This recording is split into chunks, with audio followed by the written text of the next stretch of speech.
జగన్మోహన్ రెడ్డి గారు అతను నదిలో కొట్టుకుపోయేవాడు, ఏదో రకంగా ఒడ్డుకు చేరాలి, ఏదో ఒకటి అతన్ని ఆసరగా తీసుకొని అతను ఒడ్డుకు చేరుకోవటం కోసం ఏ రకంగా అయితే జగన్మోహన్ రెడ్డి గారు ఈరోజు ప్రతి విషయాన్ని కదా రాజకీయం చేస్తున్నారు. ఆయన కాపులందరూ కూడా కూటమికి అనుకూలంగా ఉన్నారని, కాపు నాయకులందరూ, కాపు వర్గానికి చెందిన వాళ్ళందరూ కూడా కూటమికి అనుకూలంగా ఉన్నారు. బ్రహ్మాండమైన మెజార్టీతో అధికారంకి వచ్చిన విషయం మనందరికీ తెలుసు. ఈ రోజున కుల రాజకీయాలని జగన్మోహన్ రెడ్డి గారు ఆయన కావాలని చెప్పి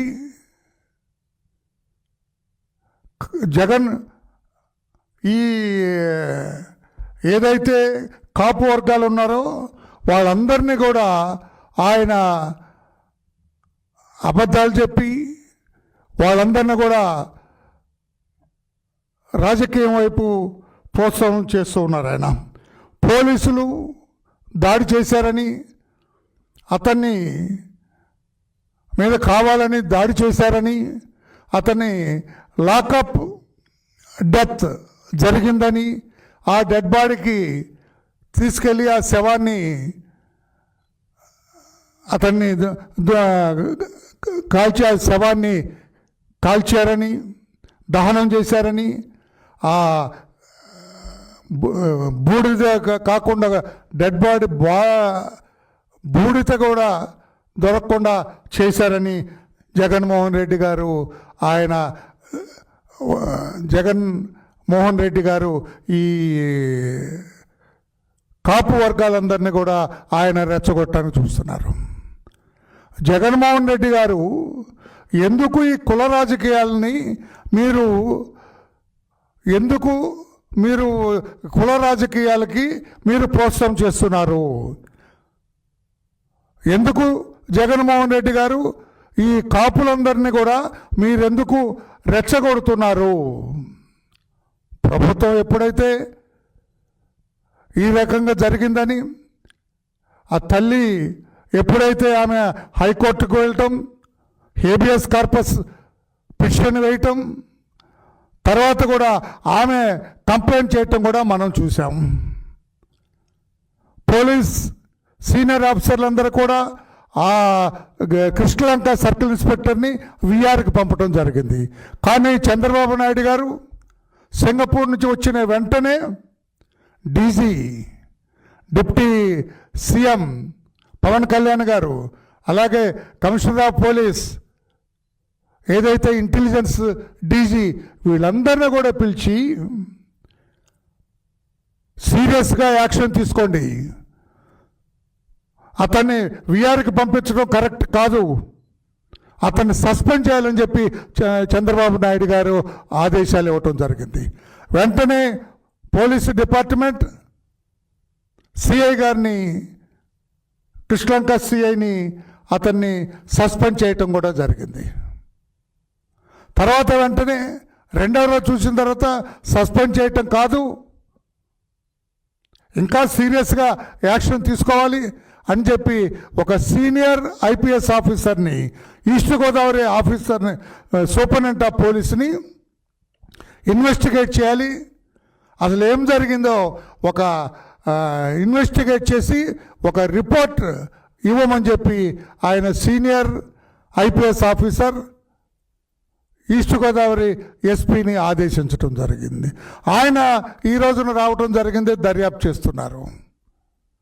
తర్వాత దీని మీద తెల్లవారుజామున ఈరోజు ఒక కృష్ణలంక పోలీస్ స్టేషన్లో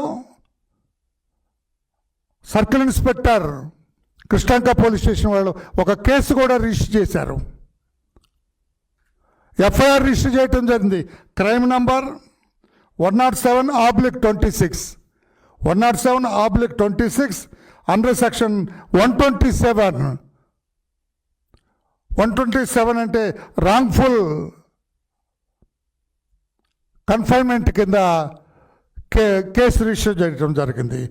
అలాగే 103 బిఎన్ఎస్ కింద అంటే పాత IPS 302 IPC ఎలా ఉందో మర్డర్ కేసు కింద కేసు రిజిస్టర్ చేయడం జరిగింది. దాంతోపాటు స్క్రీనింగ్ ఆఫ్ ఎవిడెన్స్ కింద 238 బిఎన్ఎస్ కింద కేసు రిజిస్టర్ చేయడం జరిగింది. దీని దర్యాప్తుగా ఐఓగా ఏసీపీ దైవ Prasad assistant commissioner of police అతన్ని దర్యాప్తు ఆఫీసర్గా ఇవ్వటం, అతని ఇన్వెస్టిగేషన్ టేకప్ చేయటం జరిగింది. చాలా సీరియస్గా ప్రభుత్వం తీసుకున్నది. కన్సర్న్ సర్కిల్ ఇన్స్పెక్టర్ని అతన్ని సస్పెండ్ చేయటం, కేసు రిజిస్టర్ చేయటం,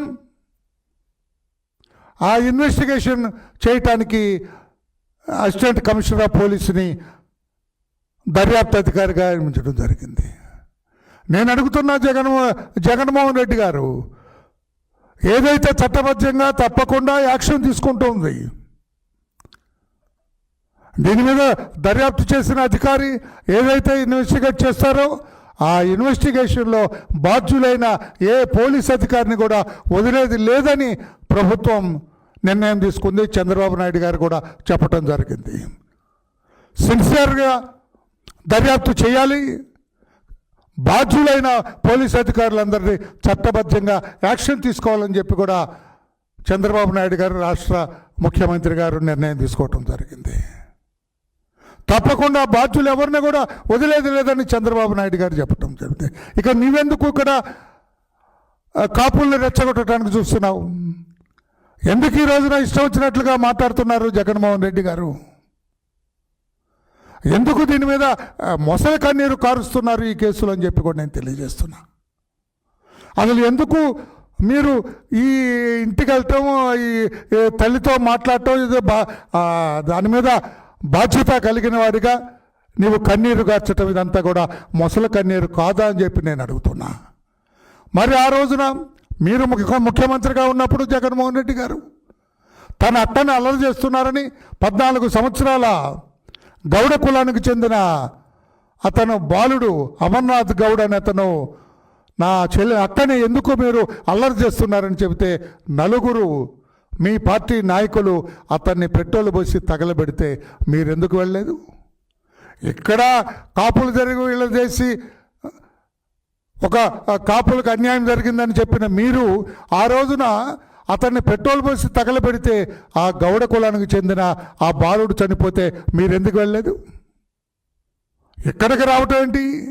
అంటే కులాలతో రాజకీయం చేయాలనుకుంటున్నారా? కాపు వర్గానికి అన్యాయం జరిగిందని చెప్పాలనుకుంటున్నారా? మరి ఆ బాలుడు శవం దగ్గరికి మీరు ఎందుకు వెళ్ళలేదు? ఆ ముద్దాయిలైన ఎవరైతే పెట్రోల్ పోసి చంపారో వాళ్ళ మీద యాక్షన్ తీసుకోమని మీరు ఎందుకు మాట్లాడలేదు? ఆగస్టు 15న మీరు ముఖ్యమంత్రిగా ఉన్నప్పుడు ఒక రమ్య అనే ఒక యువతని, ఒక బాధ్యత గల చదువుకునే అమ్మాయిని నడి రోడ్డు మీద కత్తితో దాడి చేసి చంపితే మీరెందుకు వెళ్ళలేదు? ఆ అమ్మాయిని పలకరించడానికి వెళ్ళలేదు? అంటే ఈ కులాల మీద ఆ కాపు వర్గాలందరినీ కూడా రాజకీయంగా చేయాలని, రాజకీయంగా వాళ్ళని రెచ్చగొట్టాలనే ఉద్దేశంతో మీరు వెళ్ళారు. ఆ అమ్మాయి రమ్యని ఎందుకు మీరు వెళ్ళలేదు? ఎందుకు బాధ్యతగా మీరు వ్యవహరించలేదు? ఆ శవాన్ని పలకరించడానికి, ఆ కుటుంబ సభ్యులను పలకరించడానికి మీరు ఎందుకు వెళ్ళలేదు? మీ కాన్స్టిట్యున్సీలో జగన్మోహన్ రెడ్డి గారు పులివెందుల కాన్స్టిట్యున్సీలో నాగమ్మని ఒక దళిత మహిళను రేప్ చేసి ఆ అమ్మాయిని హత్య చేస్తే మీ నియోజకవర్గంలో మీరు ఎందుకు వెళ్ళలేదు? ఆ దళిత మహిళని ఎందుకు మీరు ఆ కుటుంబ సభ్యుల్ని పలకరించడానికి వెళ్ళలేదు? ఆ శవాన్ని చూడటానికి మీరు ఎందుకు వెళ్ళలేదు? ఎక్కడికి వచ్చారు?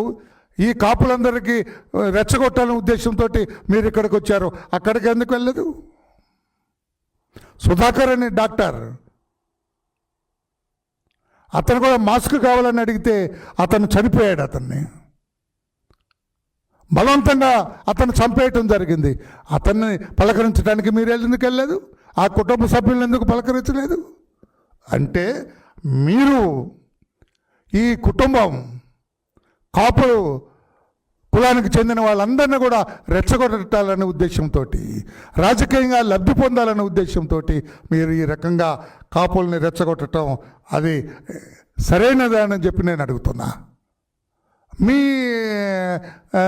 మాజీ మంత్రి ఎవరైతే ఈ రోజున ఉన్నారో అంబటి రాంబాబు, ఎవడో చనిపోతే ఆ డెడ్ బాడీని ఇతను చంపారని చెప్పటం, ముందొక పోలీసు వెనకొక పోలీసు మధ్యలో డెడ్ బాడీని కూర్చొని కాల్ చేశారని చెప్పటం, ఈ రకంగా కావాలని చెప్పి కాపులను రెచ్చగొట్టడం కోసం, రాజకీయంగా వాడటం కోసం చేస్తున్నారు.